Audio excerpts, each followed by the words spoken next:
Right, so hey guys, in this video I'm going to teach you on how to fix your camera when it's not working in Windows 10. So it's a very simple fix. Let's get straight into it.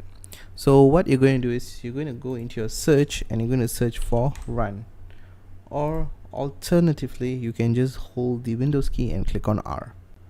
Okay, here in open, here there's a space to type. You're going to type in regedit, okay, to open the registry editor, and click on OK.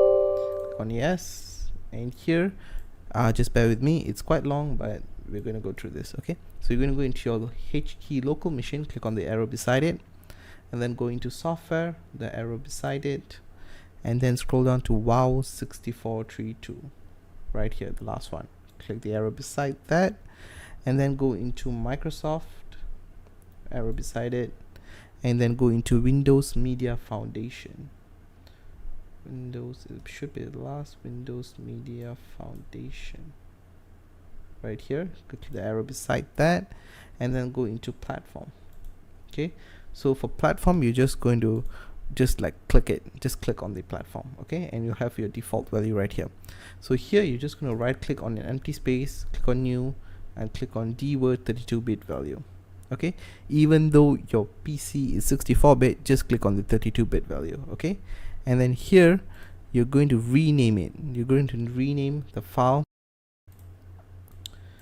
enable, keeping the E as capital letter, no space, frame, F as a capital letter, no space, server as a S as the capital letter, and mode where M is the capital letter. So enable frame server mode where E, F, S and M is capital letter. Okay, and click on enter, and then you're going to double click on that and it will ask you to set a value data.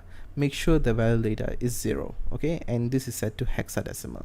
Click on OK, close out of regedit and restart your computer, and your problem should be resolved. So that's all for this video, peeps. If you have any other questions or any other problems, please put down in the comments below. And yeah, thanks for watching.